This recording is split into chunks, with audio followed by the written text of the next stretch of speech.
Odisha PGT in Education question paper 2024. First question of this paper was a teacher advocating existentialist education believes in option values cannot be taught, values are subjective and professional, values are essentially contextual and objective, values are predicted predetermined. See, answer of this question is option B, that is values are subjective and personal. कि देखिए कि ये वाला question जो है इसी का answer values are subjective and personal. यहाँ एग्जिस्टेंशियलिज्म के हिसाब से values can not be touch, ये तो हो ही नहीं सकता क्योंकि एग्जिस्टेंशियलिस्ट फिलोसोफर जो है और ये फिलोसफी जो है वो वैल्यूज के ऊपर ज़्यादा करके इनपुट एम्फासाइज करता है और वैल्यू को सिखाने के बारे में ये बोलता है। और उसी के साथ साथ जो तीसरा वाला जो ऑप्शन है values are essentially contextual and objective, कि एक्जिस्टेंशियलिस्ट फिलोसफी के हिसाब से ये वैल्यूज जो है वो सब्जेक्टिव है। हो गया, ये सब्जेक्टिव है, इसीलिए ये ऑप्शन सी जो है वो भी नहीं हो सकता। और ऑप्शन डी को अगर हम देखें वैल्यूज आर प्री डिटरमाइन, कि ये फिलोसफी जो है वो प्री डिटरमाइन है, कोई भी चीज को बिलीव नहीं करता था क्योंकि ये मानता था एग्जिस्टेंस प्रीसीड्स एसेंस, कि एग्जिस्ट होने के बाद जाकर हमारा एसेंस बन रहा है।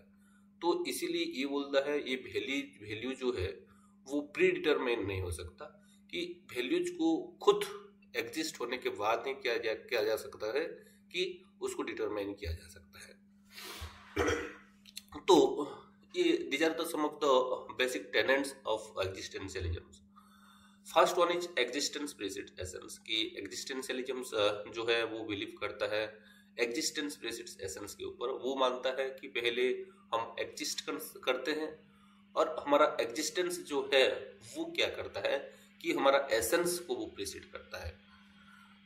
इसी का उल्टा जो स्टेटमेंट है एसेंस प्रीसीड एग्जिस्टेंस, ये जो स्टेटमेंट है ये स्टेटमेंट आइडियलिस्टिक और आइडियलिज्म्स फिलोसफी का एक टेनेंट है। ओके, जिसी को कि प्लाटो दिए थे। नेक्स्ट, फ्रीडम एंड रेस्पॉन्सिबिलिटी, कि एग्जिस्टेंशियलिज्म फिलोसफी जो है ये फ्रीडम एंड रेस्पॉन्सिबिलिटी के ऊपर बहुत ही ज़्यादा एम्फासाइज करता है। ये फ्रीडम्स के बारे में बोलता है, इंडिविजुअल फ्रीडम के बारे में बोलता है, इंडिविजुअल रेस्पॉन्सिबिलिटी के बारे में बोलता है। नेक्स्ट अगर देखिए तो ऑथेंटिसिटी, ये ऑथेंटिसिटी के बारे में बोलता है, ऑब्सर्डिटी के बारे में बोलता है, एलिनेशंस एंड आइसोलेशंस के बारे में बोलता है, एंग्स्ट एंड एंजाइटी के बारे में बोलता है, डेथ एंड मोर्टालिटी के बारे में बोलता है, और उसके साथ साथ ये सब्जेक्टिव एंड पर्सनल एक्सपीरियंस के बारे में ये एम्फासाइज करता है। So this are the basic tenet of existentialism, कि हम जब कोई भी क्वेश्चन कर रहे हैं तो ये जो कुछ टेनेंट है ये टेनेंट को देखकर ही हमको आंसर करना चाहिए। ओके, नेक्स्ट क्वेश्चन अगर हम देखें तो ये था who of the following is called the father of perennialism. Option Martins, Aristotle, Thomas Aquinas और Williams C Bagley. Answer of this question is option C, that is Thomas Aquinas. Next, which of the following philosophies of education prepare students for social revolution? Option existentialism, perennialism, reconstructionism, essentialism। कि देखिए answer कौन सा हो सकता है, कौन सा philosophy है जो कि सोशल रिवोल्यूशंस के ऊपर ध्यान देता है। एग्जिस्टेंशियलिज्म, आपको पता ही है एग्जिस्टेंशियलिज्म जो है वो एग्जिस्टेंस के ऊपर ध्यान देता है और उसके साथ साथ इंडिविजुअल फ्रीडम्स के ऊपर वो ध्यान देता है, इंडिविजुअलिटी के ऊपर ध्यान देता है, सब्जेक्टिविटी के ऊपर ध्यान देता है। लेकिन जो दूसरा ऑप्शन है वो है पेरेनियलिज्म। पेरेनियलिज्म आपको पता है ये एक तरह का ट्रेडिशनल फिलोसफी इसी को माना जाता है, जो कि एवरलास्टिंग को वो बिलीव करता है। ओके, नेक्स्ट अगर हम देखें तो रिकंस्ट्रक्शनिज्म बोला जाता है, और जिसी का जो और एक अलग जो नाम है उसी को हम लोग क्या बोलते हैं कि सोशल रिकंस्ट्रक्शनिज्म भी इसी को हम लोग बोलते हैं। क्यों? क्योंकि ये जो फिलोसफी है ये सोसाइटी को रिकंस्ट्रक्ट करने के बारे में बोलता है, सोसाइटी में कुछ चेंजेस लाने के बारे में बोलता है, हो गया। और एसेंशियलिज्म्स भी एक तरह का फिलोसफी है जो कि वो रिकंस्ट्रक्शनिज्म और एग्जिस्टेंशियलिज्म से अलाइन करता है।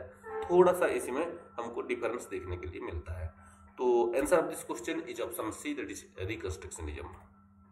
नेक्स्ट अगर हम देखें एक कंपैरिजन कि एग्जिस्टेंशियलिज्म, पेरेनियलिज्म, रिकंस्ट्रक्शनिज्म और एसेंशियलिज्म के अंदर क्या है, तो पहले हम देखेंगे कि फोकस, कि एग्जिस्टेंशियलिज्म जो है वो फोकस करता है इंडिविजुअल फ्रीडम के ऊपर, चॉइस के ऊपर, रेस्पॉन्सिबिलिटी के ऊपर, हो गया। और ये बिलीव करता है कि ये choice, individuality, individual freedom, responsibility, ये एजुकेशन को सेव कर रहा है। लेकिन पेरेनियलिज्म से बोलता है कि timeless truth and values that remain constant across generation, कि ये बोलता है कि ये वैल्यूज जो है और ये ट्रूथ जो है वो कंस्टेंट रहता है अक्रॉस द जनरेशन, कि वो कभी चेंज नहीं होता है। पेरेनियलिज्म ऐसे बिलीव करता है। लेकिन अगर हम रिकंस्ट्रक्शनिज्म को देख रहे हैं तो ये बिलीव बोलता है social change and preparing student to engage with societal issues. ये बोलता है कि ये सोसाइटी जो है वो टाइम टू टाइम चेंज होता है, सोशल चेंज सोसाइटी में लाता है, और वो सोशल चेंज के हिसाब से स्टूडेंट्स को प्रिपेयर करना चाहिए, हो गया, वो सोशल इशू को लेकर। लेकिन अगर हम एसेंशियलिज्म को देखें तो ये बोलता है core knowledge and skill necessary for functioning in society, कि ये सोसाइटी को अच्छे से अगर चलाना है तो जो कोर नॉलेज, जो फंडामेंटल्स नॉलेज है, फंडामेंटल स्किल है, वो सारे के सारे स्टूडेंट के पास रहना चाहिए, और स्टूडेंट को स्किल और जो कोर नॉलेज है वो प्रोवाइड करना चाहिए। लेकिन अगर हम पर्पस को देखिए एजुकेशन का, तो एग्जिस्टेंशियलिज्म बोलता है to help individual find their own meaning and purpose. Existentialism बोलता है कि ये एजुकेशन जो है इसी का मेन पर्पस क्या होना चाहिए, कि जो स्टूडेंट है, इंडिविजुअल्स जो है, उसी का जो खुद का जो मीनिंग है और पर्पस जो है उसी को फाइंड आउट करने में उनको हेल्प करना चाहिए। लेकिन पेरेनियलिज्म के हिसाब से एम पर्पस ऑफ एजुकेशन जो है वो क्या है, कि वो जो यूनिवर्सल नॉलेज है, यूनिवर्सल वैल्यूज है, यूनिवर्सल ट्रूथ है, वो across the generation, across the time उसको क्या करना चाहिए कि ट्रांसमिट करना चाहिए, और ये एजुकेशन का एम होना चाहिए।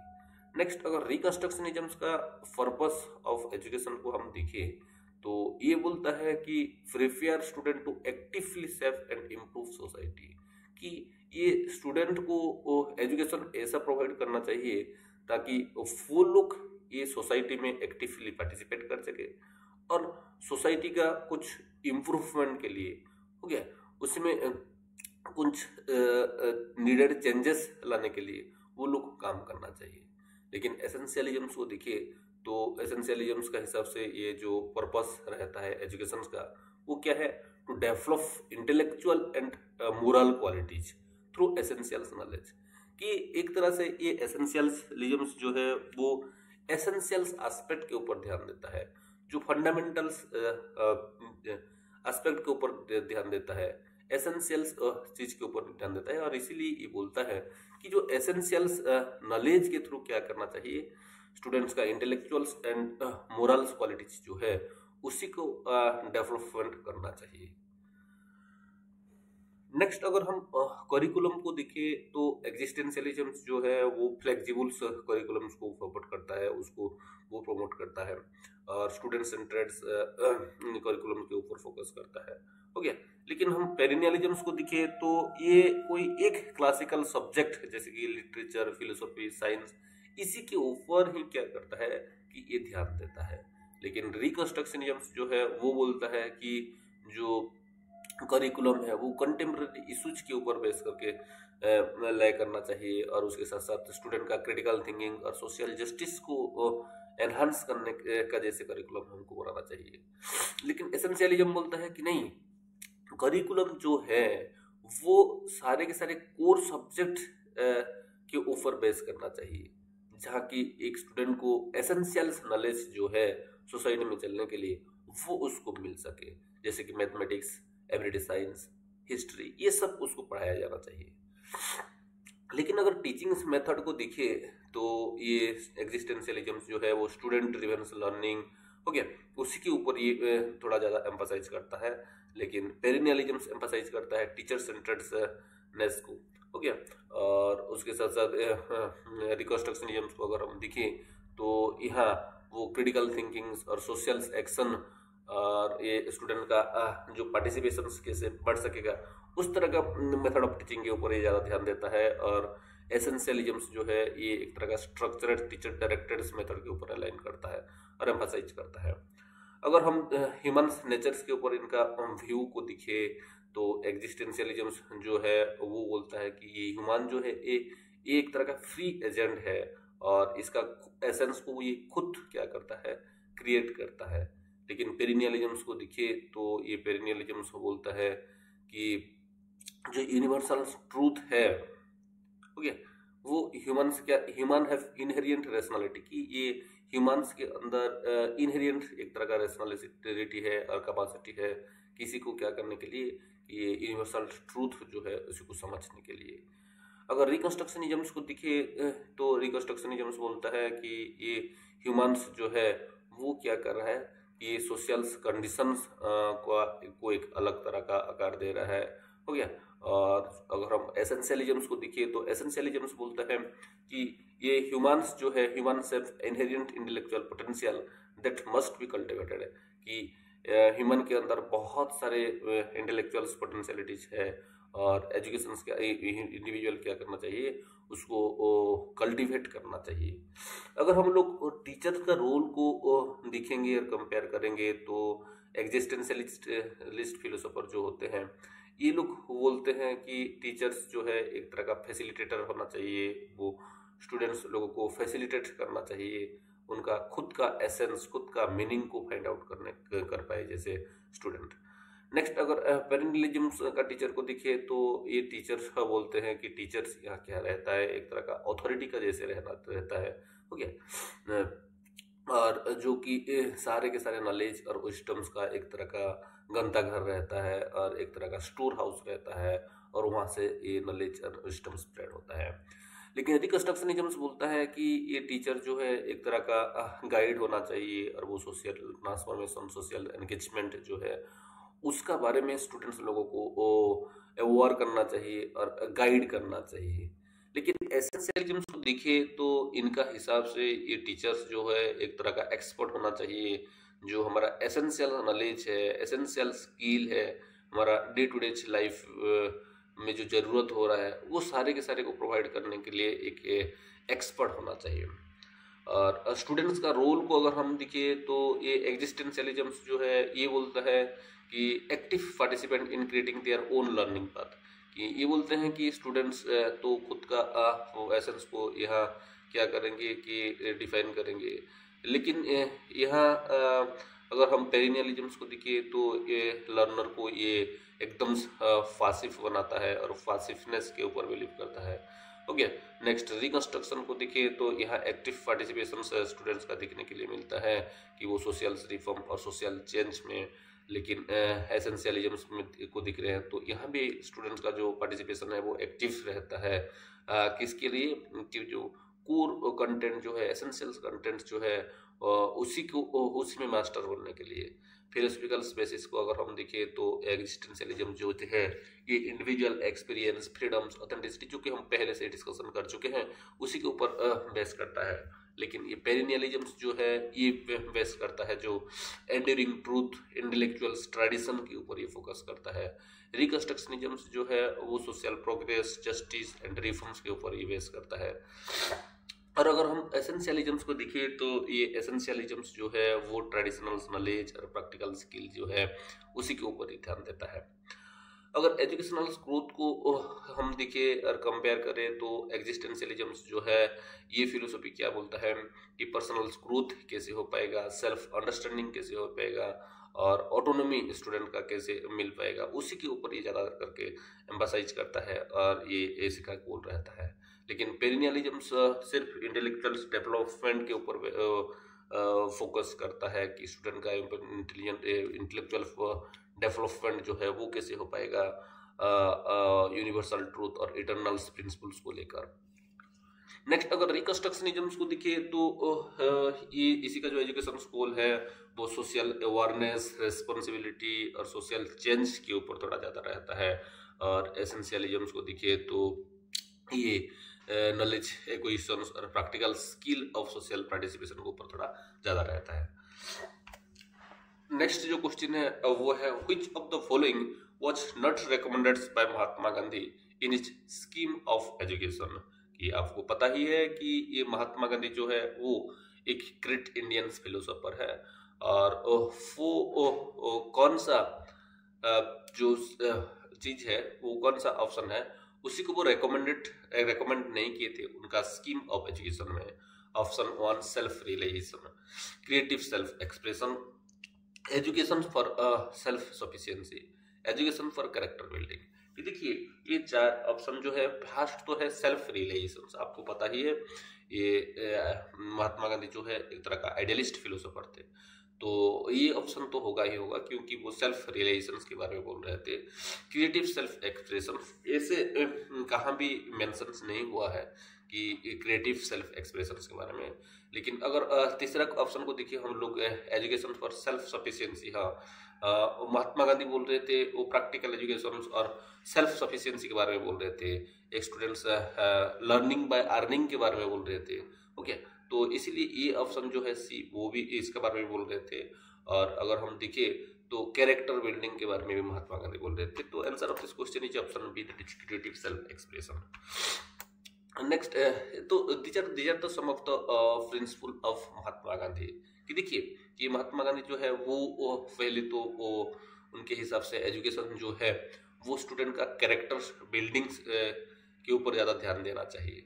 दूसरा वाला चीज़ क्या है, लर्निंग थ्रू एक्सपीरियंस। तीसरा वाला नई तालीम, बेसिक एजुकेशन जिसको हम बोलते हैं। Next universal and inclusive education के बारे में बोल रहे थे।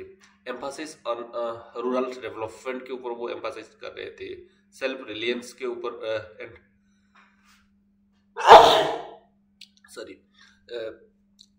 Self reliance and vocational training के ऊपर वो ध्यान दे रहे थे।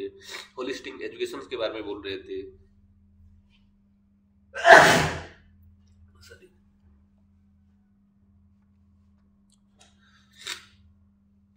बॉडी माइंड एंड सोल के बारे में ये बोल रहे थे। ट्रूथ नॉन वायलेंस के बारे में बोल रहे थे। Promotion of social harmony, spiritual development, Mphasis on mother tongue, self discipline, simplicity. So these are the principle of education according to Mahatma Gandhi.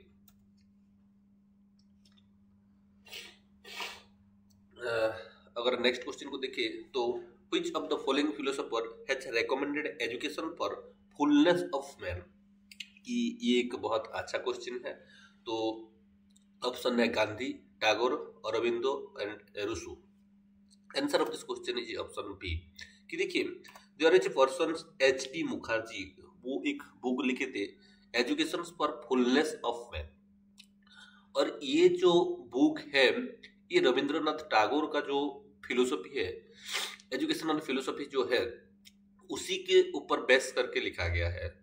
और इसी का नाम क्या है, education for fullness of man. और ये एक तरह का बुक है जहाँ की आपको एक कॉम्प्रिहेंसिव नॉलेज, कॉम्प्रिहेंसिव इंफॉर्मेशन मिलेगा कि रविंद्रनाथ टैगोर का एजुकेशनल फिलोसफी के बारे में। और ये रविंद्रनाथ टैगोर जो है वो फुलनेस और full development, complete development of man का बारे में वो बोल रहे थे। ओके, नेक्स्ट अगर हम देखें which of the following is the last stage of integral education of Shri Aurobindo. Option psychic education, spiritual education, yogic education, vital education. इसी का आंसर आपको पता ही है। Answer of is option B, that is spiritual education. See these are the 5 stages of education according to integral education. First one is physical education, second vital, mental, psychic and spiritual. और ये physical education जो है, यहाँ जो body का जो strength है, fitness है, ओके, डिसिप्लिन के बारे में यहाँ सिखाया जाता है। नेक्स्ट वाइटल एजुकेशन, ये जो हमारा इमोशन, डिजायर, पैशन हो गया, तो उसका बारे में ये बोलता है। तीसरा जो है मेंटल डेवलपमेंटल एजुकेशन, ये बोलता है कि intellectual capabilities, reasoning, critical thinking हो गया, नॉलेज एक्विजिशंस के बारे में ये एम्फसाइज करता है। नेक्स्ट है साइकिक एजुकेशन, जहाँ की जो इनर सेल्फ हो गया, intuition, ethical values, spiritual aspiration, इसी के ऊपर एम्फसाइज किया जाता है। और लास्ट जो और सुप्रीम जो है वो कौन सा स्टेज है, वो है स्पिरिचुअल एजुकेशन, जहाँ की कि जो सेल्फ, हाईएस्ट सेल्फ और connecting with the divine consciousness, universal harmony के बारे में यह बात किया जाता है। नेक्स्ट क्वेश्चन को अगर हम देखें तो है which of the following aspect of education has been emphasized by Rousseau in his Emile. Option formal education, religious indoctrine, self directed learning, military learning. Obviously जब ये आप क्वेश्चन दिखेंगे तो आपको दिमाग में तो आएगा कि रिलीजियस इंडोक्ट्राइन होगा ही नहीं, मिलिट्री ट्रेनिंग भी होगा ही नहीं। ये दोनों में आप कंफ्यूज हो सकते हैं। एक है फॉर्मल एजुकेशन, दूसरा वाला है सेल्फ डायरेक्टेड लर्निंग, क्योंकि ये स्टेजेस के बारे में बोल रहे थे। हो गया कि ये स्टेज ये होता है, ये स्टेज में नेगेटिव एजुकेशन दिया जाता है, ये स्टेज में रॉबिन्सन क्रूज को पढ़ाया जाता है। हो गया, और तीसरा वाला है सेल्फ डायरेक्टेड लर्निंग, लेकिन आंसर जो है इसी का सेल्फ डायरेक्टेड लर्निंग है। हो गया। Next, the ultimate goal of education in Jainism. आपको पता ही है कि ये क्वेश्चन का आंसर जो ऑप्शन है philanthropy, liberation, renunciation, non violence. Answer of this question is option B, that is liberation. The ceremony of initiation in Buddhist education is called. Option Upanayan, Vidyarambh, Upasampada, Pavajja. Answer of this question is option D, that is Pavajja. कि आपको पता ही है कि ये जो Buddhist education है वहाँ दो तरह का सेरेमनी दिखने के लिए मिल रहा था। एक है पवच, दूसरा वाला है उपसंपद। ये पवच जो है इसी को गोइंग फोर्थ भी बोला जाता था, और ये एक तरह का सेरेमनी हुआ करता था, जहाँ की आज भी हो रहा है, जहाँ की एक बच्चा क्या कर रहा था कि वो फॉर्मली एजुकेशन सिस्टम्स में क्या कर रहा था, एंटर कर रहा था। दूसरा वाला है उपसंपद।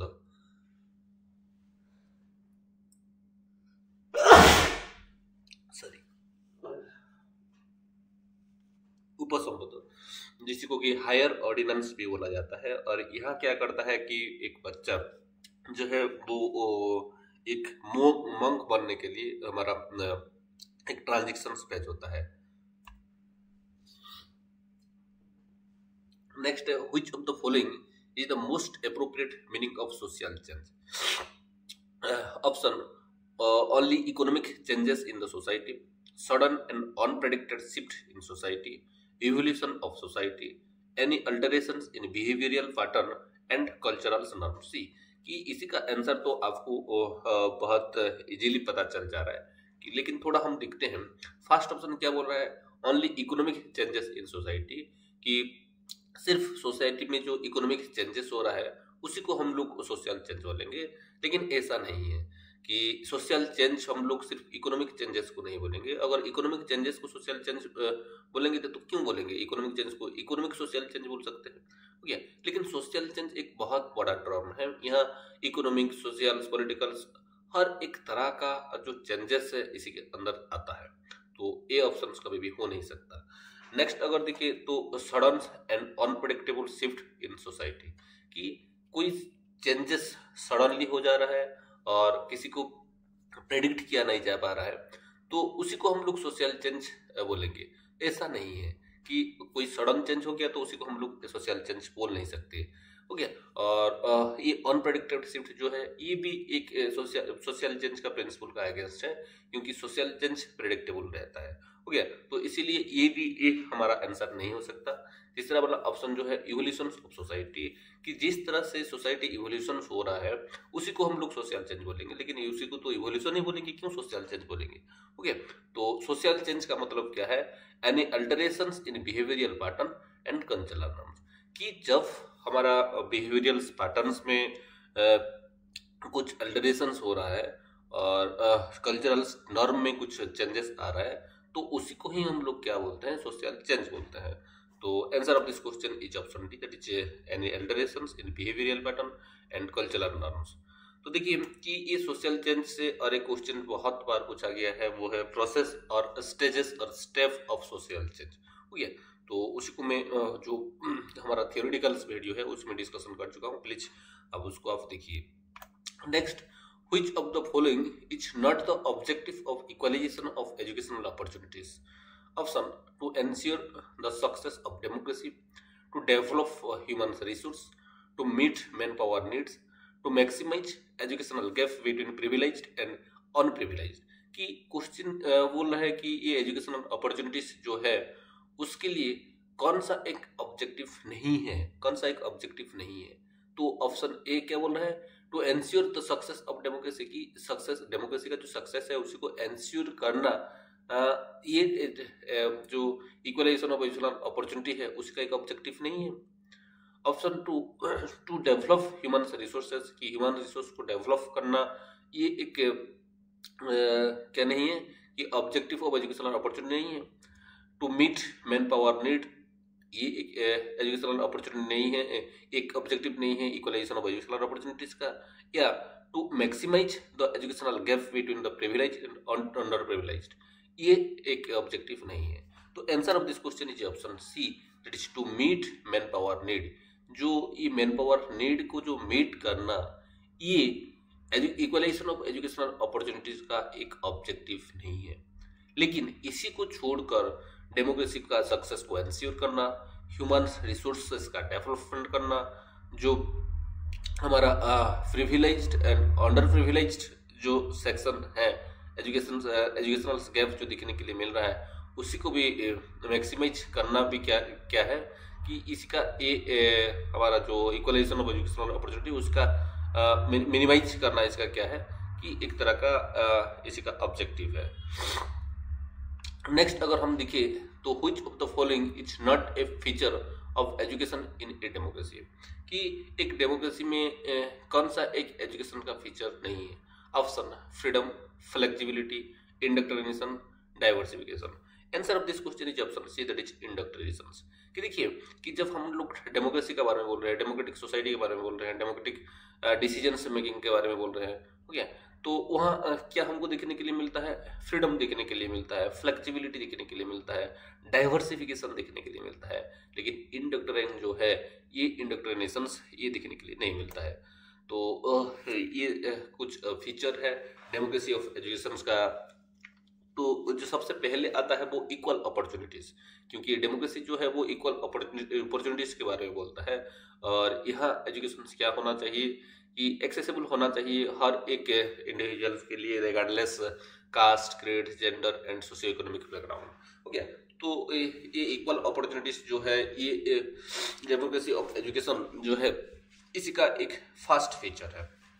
दूसरा वाला है डेवलपमेंट ऑफ क्रिटिकल थिंकिंग, जो कि हमारा इंक्वायरी, रीजनिंग, हो गया, इंडिपेंडेंट थॉट, इसी के वो क्या कर रहा है, इसको प्रमोट कर रहा है। नेक्स्ट फीचर जो है वो है एम्फासिस ऑन इंडिविजुअल फ्रीडम, और ये डेमोक्रेसी ऑफ एजुकेशन जो है ये किसी के ऊपर एम्फासाइज करता है, सेल्फ एक्सप्रेशन, क्रिएटिविटी, हो गया, तो इंडिविजुअल्स पोटेंशियल का डेवलपमेंट, इसी के ऊपर ये एम्फासाइज करता है। नेक्स्ट एम्फासाइज करता है सोशल रेस्पॉन्सिबिलिटी, नेक्स्ट करता है participatory learning, moral and ethical education, participation for citizenship, flexibility and adaptability, respect for diversity, focus on lifelong learning. So these are some of the features of democracy of education. तो आप जब भी democracy of education देख रहे हैं तो ये जो फीचर है इसी को थोड़ा दिमाग में रखना चाहिए। नेक्स्ट क्वेश्चन जो है, which of the following pillar of education reflect the values of वसुधैव कुटुंबकम, ये आपको पता ही है, ये वसुधैव कुटुंबकम जो है, ये लास्ट ईयर जो इंडिया हमारा G20 समिट किया था उसी का टैगलाइन था और उसी का जो थीम था ये वसुधैव कुटुंबकम। हो गया। तो ये वसुधैव कुटुंबकम एजुकेशन का जो 4 पिलर है, हो गया, यूनेस्को के हिसाब से जो यूनेस्को के द्वारा जो चीज को दिया गया था उनमें से कौन सा पिलर से ये अलाइन कर रहा है? Learning to know, learning to do, learning to be, learning to live together. तो answer of this question is option D, that is learning to live together. Okay, अगर हम देखें तो 4 पिलर को वो है लर्निंग टू लो, जहाँ की हम लोग क्या करना चाहते हैं, जिसके के थ्रू कि हमारा जो कॉग्निटिव स्किल है, क्रिटिकल थिंकिंग जो है, हो गया, कि न्यू नॉलेज को एडॉप्ट करना, एक्वायर करना, हो गया, उसको उसके बारे में ये बोलता है। जब लर्निंग टू डू के बारे में देखते हैं, ये प्रैक्टिकलिटी के ऊपर बेस करके बोलता है, प्रैक्टिकल स्किल के बारे में बोल रहा है, प्रैक्टिकल कॉम्पिटेंसीज के बारे में बोलता है, हो गया, और कैसे इफेक्टिवली जो प्रैक्टिकल स्किल है और नॉलेज है अलग अलग कंटेक्स्ट में उसको कैसे अप्लाई किया जा सके, उसके ऊपर ये बोलता है। लर्निंग टू बी जो है, ये एक तरह का जो पर्सनल डेवलपमेंट कैसे हो सके, कैसे उसको कल्टीवेट किया जा सके, सेल्फ अवेयरनेस के बारे में बोलता है। और उसके साथ साथ जो एक इंडिविजुअल्स पोटेंशियलिटीज जो है उसको कैसे रियलाइज किया जा सके, उसके ऊपर ये ध्यान देता है।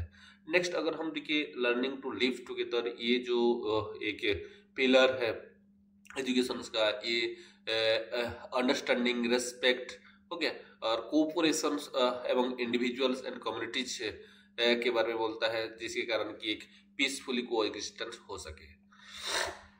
नेक्स्ट क्वेश्चन जो है, which of the following is not a principle of development? Option, there are individual differences in development, it is a continuous process, it is predictable, it is the result of coincidences. Answer of this question is option D, that is it is the result of coincidences। कि देखिए कि हम लोग बहुत पहले से ही principal of development पढ़ते आ रहे हैं और हमको पता ही है ये डेवलपमेंट जो है वो इंडिविजुअल्स डिफरेंस के ऊपर डिपेंड करता है और इंडिविजुअल टू इंडिविजुअल ये वेरी करता है। ओके, और ये ग्रोथ जो है ये एक कंटिन्यूअस प्रोसेस है, लेकिन ये डेवलपमेंट जो है ये क्या है, कंटिन्यूअस प्रोसेस है, लेकिन ग्रोथ जो है वो कोई एक पर्टिकुलर स्टेज में जाकर रुक जाता है, लेकिन डेवलपमेंट हमारा एंड टाइम तक चलता रहता है। और ये डेवलपमेंट जो है ये प्रेडिक्टेबल है, इसी को हम लोग प्रेडिक्ट किया कर सकते हैं, लेकिन डेवलपमेंट जो है ये कोइंसिडेंस का एक रिजल्ट नहीं है। लेकिन हम कुछ प्रिंसिपल्स को देखिए डेवलपमेंट का, जो वो है ये continuity, sequential order, individual difference, integrated nature, directionality, heredity and environment, developmental readiness, life long process, gradual and cumulative interaction.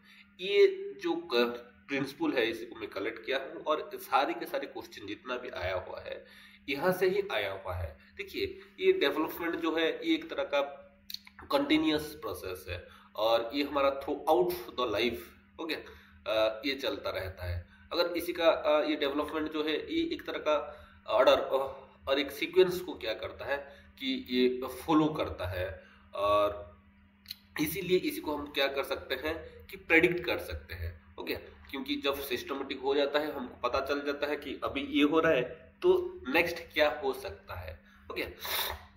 Next integrated individual differences, और ये जो इंडिविजुअल डेवलपमेंट जो है वो इंडिविजुअल टू इंडिविजुअल वेरी करता है। इंडिविजुअल्स उसका जो इंडिविजुअल पेस रहता है और एक यूनिक पैटर्न रहता है हर एक इंडिविजुअल्स का ग्रोथ के लिए। नेक्स्ट इंटीग्रेटेड इन नेचर, ये डेवलपमेंट जो है वो कोई आइसोलेटेड कोई एक तरह का ग्रोथ को हम लोग डेवलपमेंट नहीं सककर बोल सकते। फिजिकल, सोशल, इमोशनल, कॉग्निटिव, वो सारे के सारे जब इंटीग्रेटेड वे में डेवलप होते हैं तो उसी को ही हम लोग डेवलप बोलते हैं। नेक्स्ट डायरेक्शनलिटी, की ये जो डेवलपमेंट है वो दो तरह के डायरेक्शंस में डेवलप होता है और उसी को लेकर हम लोग दो कंसेप्ट बनाए हैं, एक सेफालोक्यूडल एंड एक प्रॉक्सिमोडिस्टल।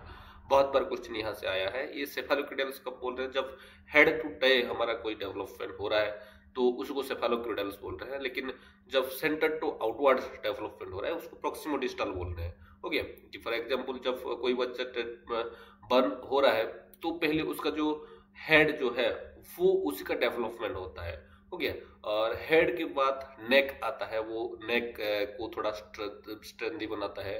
उसके बाद अगर हम देखें तो टर्सो सेक्शन जो है, हो गया, तो शोल्डर टू लेकर ये वेट तक जो है, वेस्ट तक जो है उसको उसको कंट्रोल करता है। उसके बाद उसका जो हैंड और लेग जो है उसका मतलब वो कुछ डेवलपमेंट होता है। तो इस तरह का जो डेवलपमेंट होता है तो इसको हम क्या बोलते हैं, सेफालोक्यूडियल बोलते हैं। लेकिन दूसरा वाला जो है वो है प्रॉक्सिमो डिस्टल। कि देखिए यहाँ क्या होता है, सेंटर टू आउटवर्ड, मतलब यहाँ जो पहले हमारा सॉरी, जो हमारा टोर्सो सेक्शन है उसी का डेवलपमेंट होता है, हो गया, होल होकर। यहाँ इसको हम लोग होल टू पार्ट भी बोलते हैं, हो गया, और जनरल टू सिंपल भी इसी को बोला जाता है। तो यहाँ पहले होल बॉडी होता है। उसके बाद अगर हम लोग ये हैंड को देखिए तो यहाँ बच्चा पहले होल बॉडी थोड़ा मूव करता है। उसके बाद कोई हैंड को, कंप्लीट हैंड को मूव कर पाएगा और वो कंट्रोल कर पाएगा। उसके बाद उसका जो नी है, वो एल्बो जो है उसको बेंड कर पाएगा और उसी को वो कंट्रोल करेगा। उसके बाद उसका जो जो रिस्ट है वो रिस्ट को वो कंट्रोल करेगा। उसके बाद उसका जो फिंगर है उसी को वो कंट्रोल करेगा। तो ये जो सेंटर, मतलब एकदम जनरल टू जो स्पेसिफिक जा रहा है, जो सेंटर टू आउटर जा रहा है, उसको हम लोग क्या बोलते हैं, प्रोक्सिमो डिस्टल बोलते हैं।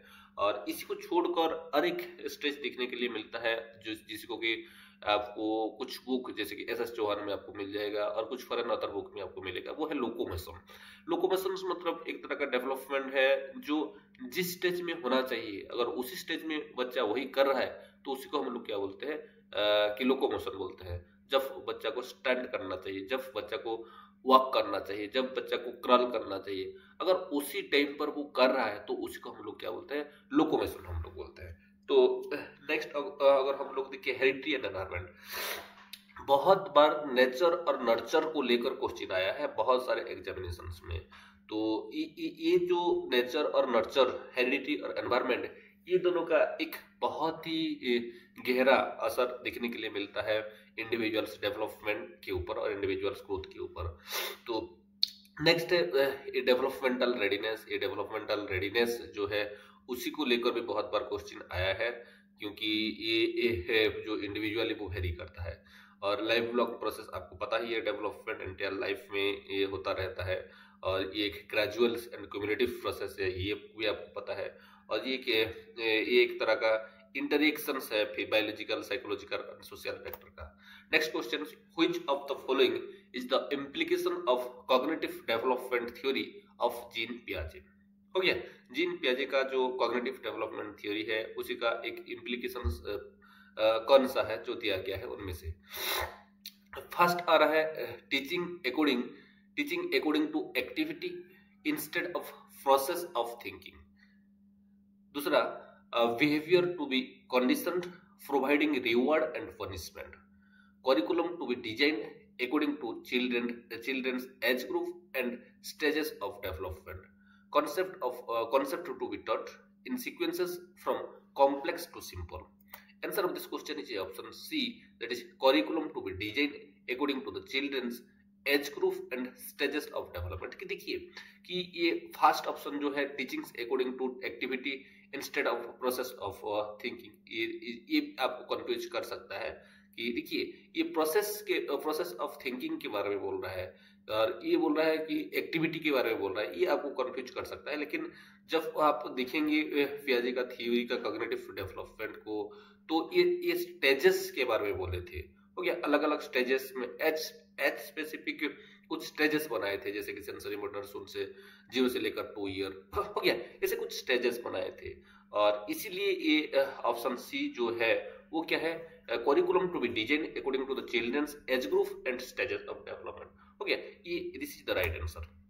अगर हम देखें तो ये पियाजे का जो एजुकेशनल इम्प्लीकेशन है उसी को, तो फर्स्ट जो है वो है स्टेज स्पेसिफिक लर्निंग। ये पियाजे जो थे वो स्टेजेस के बारे में बोल रहे थे, स्टेज स्पेसिफिक लर्निंग के बारे में बोल रहे थे।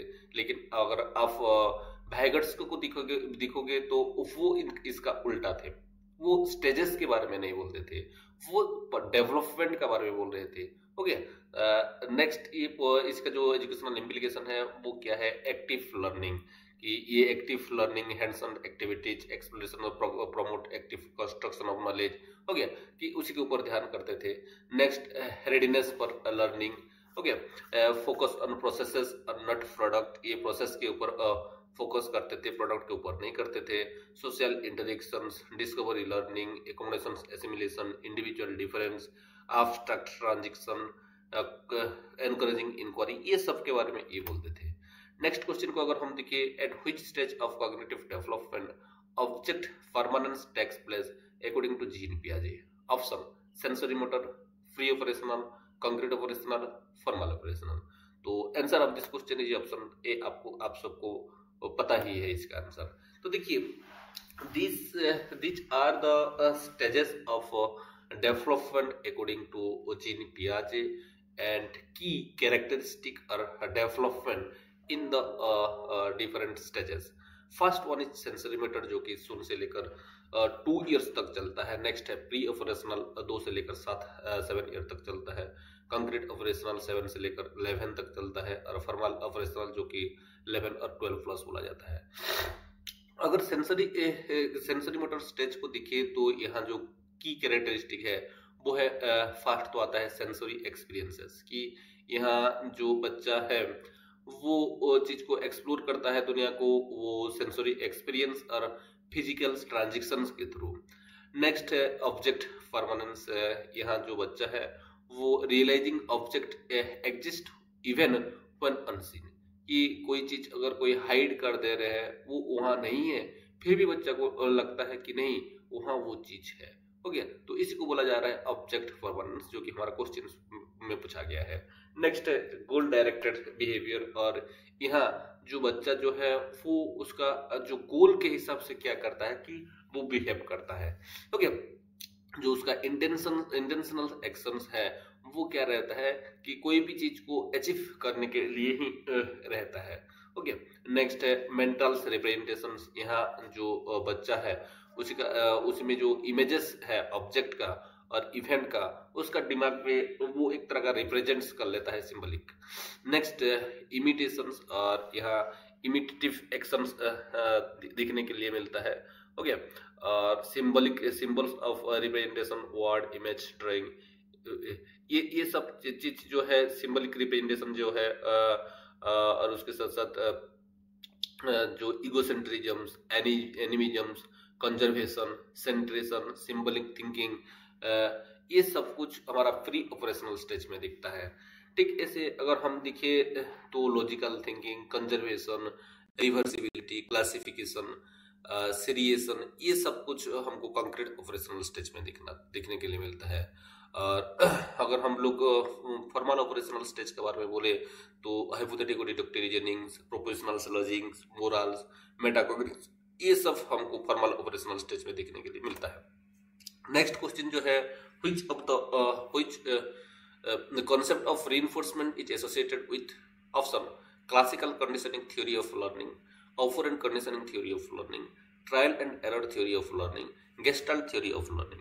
आंसर ऑफ दिस क्वेश्चन आपको पता ही है, option B, that is operant conditioning. See, so these are the some of the reinforcement which we seen in the operant conditioning, and the first one is positive reinforcement, which means adding pleasant stimulus to increase the likelihood of a behavior। कि देखिए operant conditioning में बहुत सारे हमको reinforcement देखने के लिए मिलता है, और उनमें से जो टफ में आता है वो है पॉजिटिव रीइंफोर्समेंट, जहाँ की हम लोग क्या करते हैं कि जब प्लीजेंट स्टिमुलस जो है उसी को जब हम लोग किसी का बिहेवियर में ऐड कर रहे हैं, हो गया, तो उसका जो लाइवलीहुड्स को एनहांस करने के लिए, तो उसी को हम लोग क्या बोल रहे हैं, पॉजिटिव रीइंफोर्समेंट बोल रहे हैं। कि अगर हम एक एग्जांपल से लेकर देखिए तो जब एक चाइल्ड को जब एक उसका जो होमवर्क है उसको जब कंप्लीट कर रहा है, तो जब कुछ ट्रीटमेंट दे रहे हैं, हो गया, कोई चॉकलेट दे रहे हैं, तो उसको हम लोग क्या बोल रहे हैं कि पॉजिटिव रीइंफोर्समेंट बोल रहे हैं। लेकिन नेगेटिव रीइंफोर्समेंट उसी से एकदम अलग है, जब कोई भी अनप्लीजेंट चीज, हो गया, कोई भी अनप्लीजेंट स्टिमुलस को जब रिमूव कर रहे हैं, हो गया, तो उसी को हम लोग क्या बोल रहे हैं कि नेगेटिव रीइंफोर्समेंट बोल रहे हैं। जब reducing homework for student who perform well on the test, कि जब हम लोग को बोल रहे हैं कि कोई एक बच्चा अच्छा पढ़ाई कर रहा है और वो अच्छे से पढ़ाई कर रहा है और सब कुछ फॉलो कर रहा है, तब हम क्या कर रहे हैं कि जो उसका जो होमवर्क का जो लेवल है उसमें हम लोग रिड्यूस कर लेते हैं। तो ये एक तरह का नेगेटिव रीइंफोर्समेंट है। नेक्स्ट एक आता है प्राइमरी रीइंफोर्समेंट, जो कि इन्वॉल्व रहता है क्या है, involve stimuli that are naturally rewarding and satisfy basic biological need, की जो हमारा जो नेचुरली रिवॉर्ड्स कर रहा है और हमारा जो बेसिक बायोलॉजिकल नीड है उसी को भी क्या कर रहा है, सेटिस्फाई कर रहा है, जैसे कि वाटर, फूड, स्लेटर, ये सबको हम लोग क्या बोल रहे हैं, प्राइमरी रीइंफोर्समेंट बोल रहे हैं।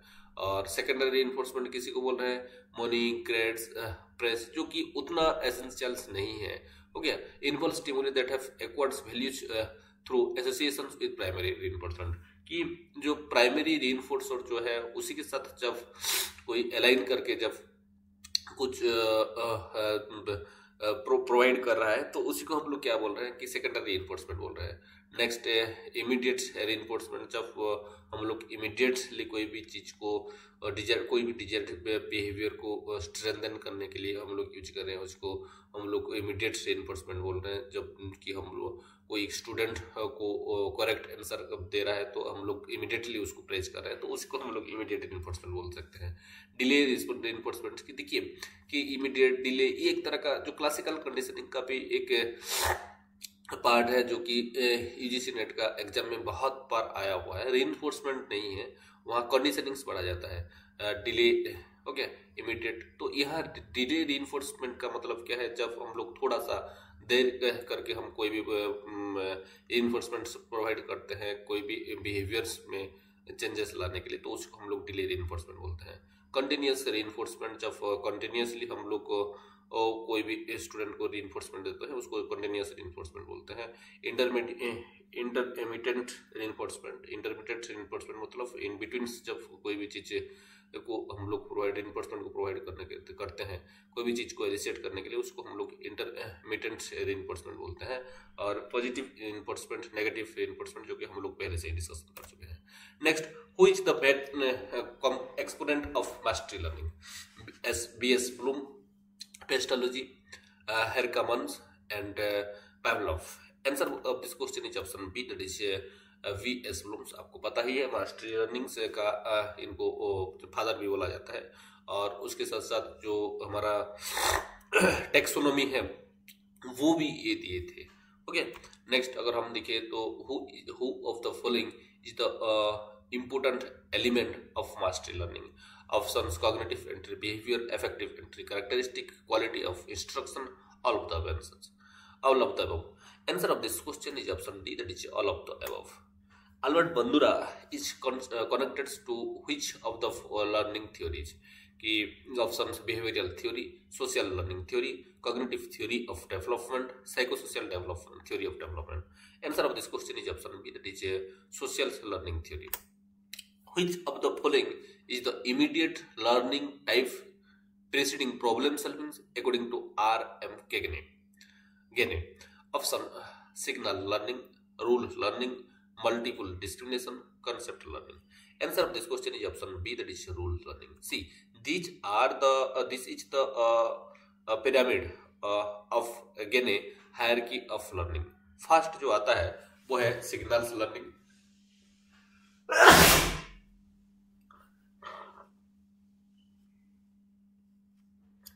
Sorry signal learning.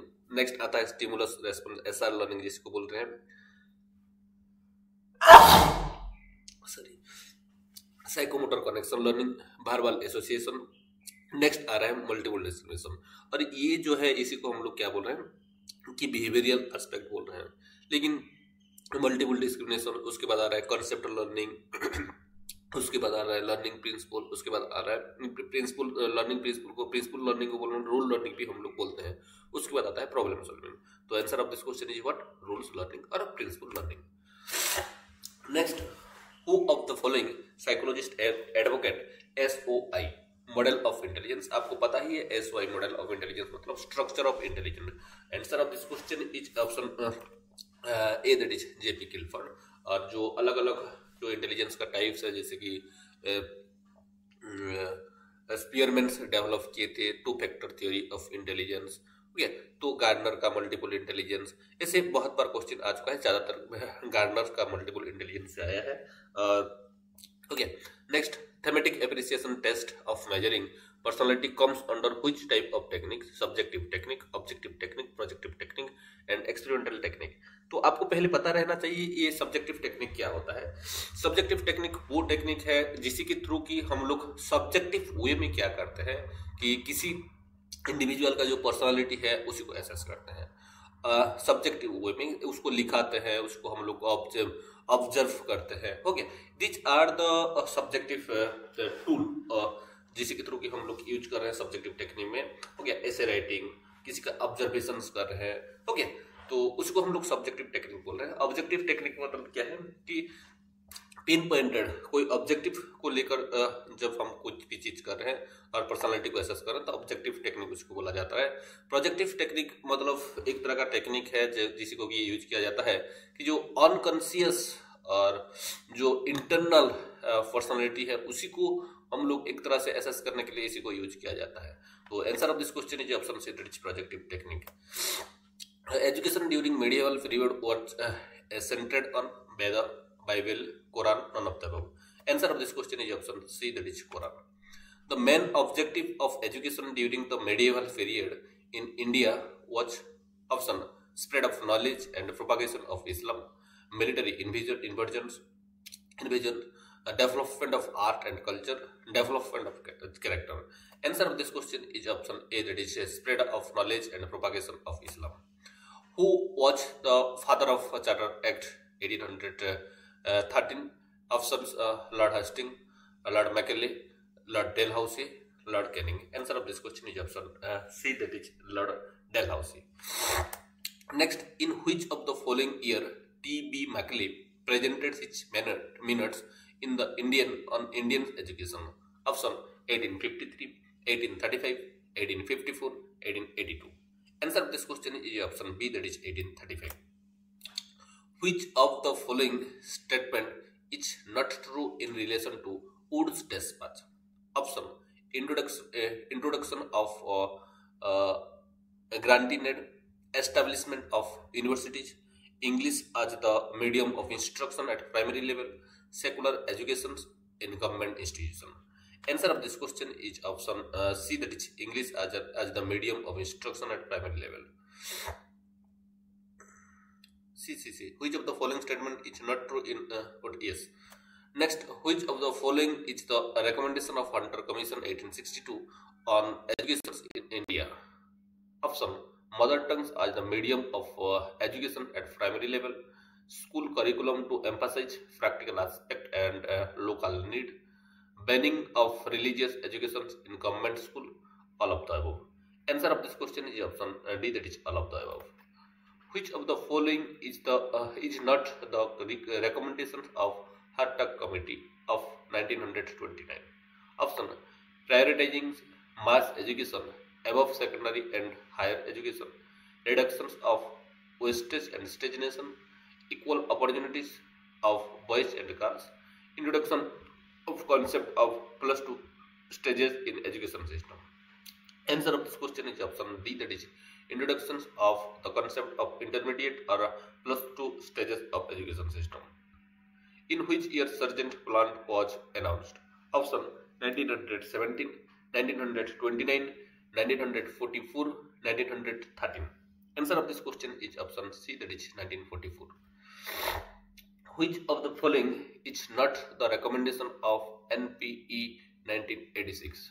Option introduction of the concept of work experience in education, early childhood care and education, improving the quality of primary education, establishment of a best setting institution.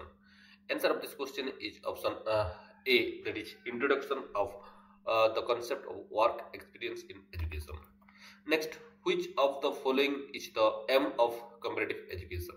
Option to understand education system, practices and outcomes across different countries, to understand similarities and differences in educational system, principle and their impact on learner and societies, to identify best practices, challenges and potential areas for development in educational system around the world. All of the above. Answer of this question is option B, that is all of the above. Structural factor of comparative education includes option pedagogical factors, linguistic factors, cultural factors, geographical factors. Answer of this question is option D, that is geographical factors. Who was the father of comparative education? Option Caminus, Julian, Mann, Freire. Answer of this question is option B, that is M.A. Julian. External and internal criticisms are the process involved in which type of research? Option experimental research, historical research, survey research, ex post facto research. Answer of this question is option B, that is historical research. See, there are two types of criticisms. One is internal criticisms and another one is external criticisms. आपको पता ही है इसके बारे में. Next, the systematic control of extraneous variable other than those the researcher is interested in can be achieved by which of the following type of research? Option experimental, qualitative, correlational, longitudinal. Answer of this question is option A, that is experimental. In descriptive research, which of the following tools can be used for collection of primary data? Option questionnaire, interview, observation, all of the above. Answer of this question is option D, that is all of the above. Which of the following is not the objective of action research? Option to improve the working condition of school, to organize conducive environment for learning, to bring about changes in existential instructional practices, to understand natural phenomena, and to formulate theories and explanatory model. Answer of this question is option D, that is to understand natural phenomena and to formulate theories and explanatory model.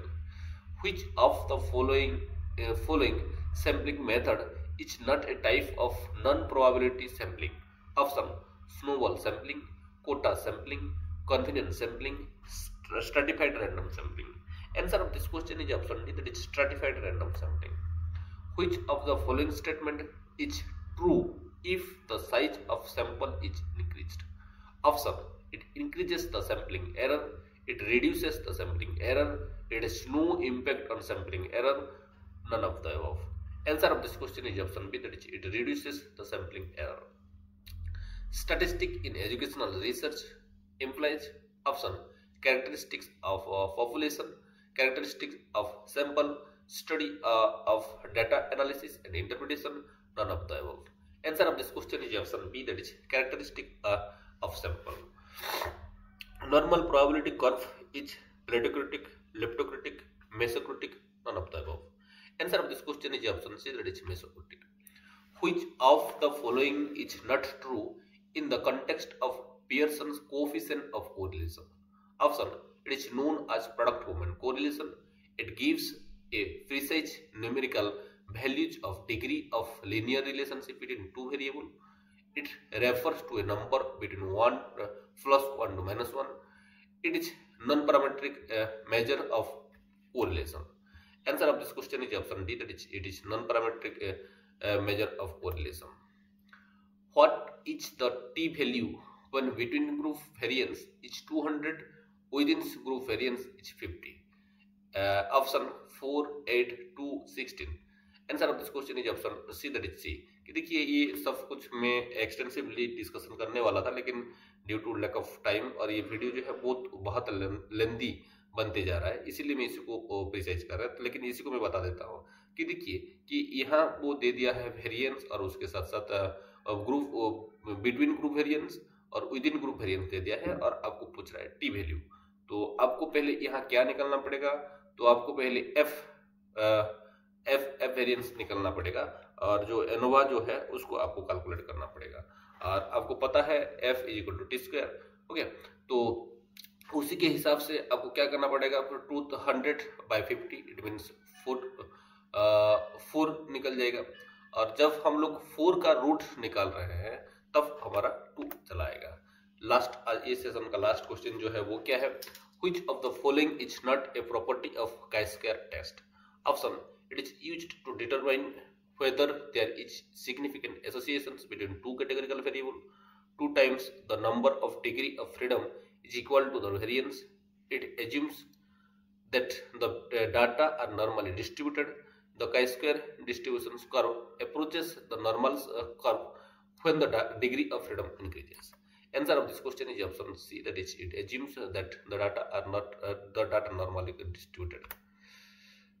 Please like, subscribe, and share if you get something new and it's beneficial for you.